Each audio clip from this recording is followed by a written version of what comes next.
ძლიერი საქართველოს წარმომადგენლებმა პოლიციის განყოფილება გუშინ გვიან ღამით დატოვეს და სწორედ ამის შემდეგ ცდილობენ შინაგან საქმეთა სამინისტროსთან გაარკვიონ რა საქმესთან დაკავშირებით არის წარმოება დაწყებული, თუმცა ამ დრომდე ძლიერი საქართველოს წარმომადგენლებისთვის გომელაურის პოლიციას არანაირი ინფორმაცია არ მიუწოდებია. რაც შეეხება მომხდარ ფაქტს, კოალიცია ძლიერი საქართველოს ლიდერი ირაკლი კუპრაძე სამოქალაქო აქტივისტებთან ერთად საპროტესტო აქციიდან სახლში ბრუნდებოდა, რა დროსაც ივანიშვილის პოლიციამ მოაწყო დიდი სპეცოპერაცია. რამდენიმე საპატრულო ეკიპაჟის მეშვეობით 4 ადამიანი ვარაზისხევის მიმდებარე ტერიტორიიდან გაიტაცეს 2 საათის განმავლობაში. არავინ იცოდა სად იყვნენ ძლიერი საქართველოს წარმომადგენლები, რადგან როგორც თავად გატაცებული მოქალაქეები ამბობენ, მობილური ტელეფონები პოლიციამ იმ წამსვე ჩამოართვა, როდესაც ისინი საპატრულო პოლიციის მანქანაში ჩასვეს და ამის შემდეგ მათ არ აძლევდნენ შესაძლებლობას, რომ სატელეფონო კომუნიკაცია ყოფილიყო ან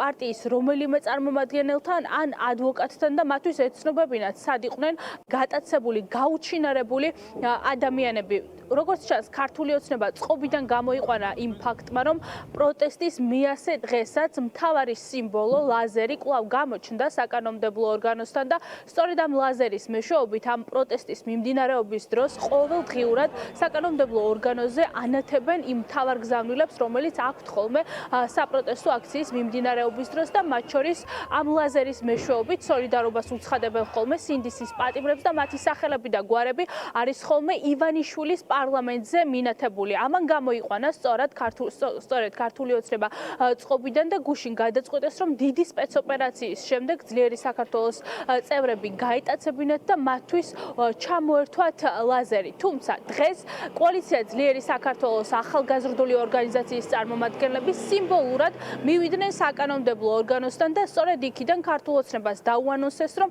უახლოეს საათებში მათ კვლავ ექნებათ ლაზერი, რომელიც ასე ძალიან უშლის ივანიშვილის რეჟიმს ნერვებს და კვლავ გაგრძელდება პროტესტი იმავე ფორმით, რა ფორმითაც მთელი ამ 100 დღის განმავლობაში მიმდინარეობდა. აგვაკავეს, გადაგვიყვანეს განყოფილებაში, ჩამოგვართვეს ტელეფონები, დააპატიმრეს ჩვენთან ერთად ლაზერი, არ მოგცეს იმის უფლება, რომ ადვოკატთან დაგვერეკა და დაახლოებით 2 საათის განმავლობაში ამ პირობებში ვიყავით, რომ არ ვიცოდით, რატო დაგვიჭირეს.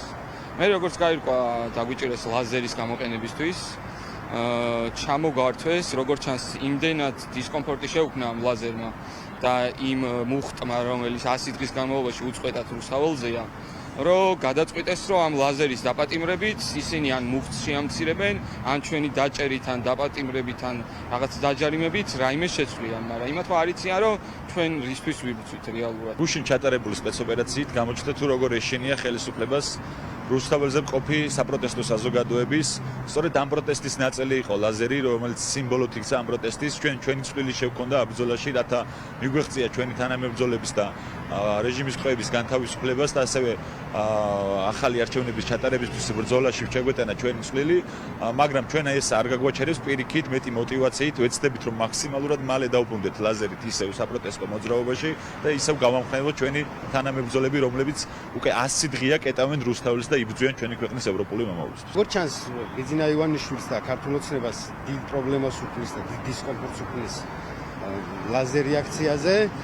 ამ ეტაპზე დაკავებულია, ჩვენ გამოგვიშვეს. რა თქმა უნდა, ეს იქნება ლაზერით თუ ლაზერის გარეშე გავაგრძელებთ ბრძოლას ჩვენი ქვეყნისთვის, მშვიდობისთვის და ევროპული მომავლისთვის.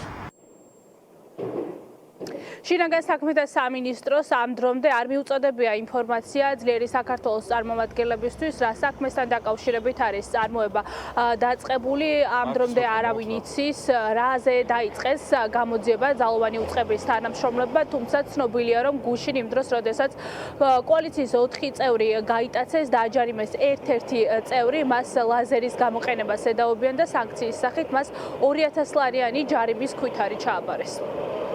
მადლობა, ეს იყო მარიამ მაკასარაშვილი.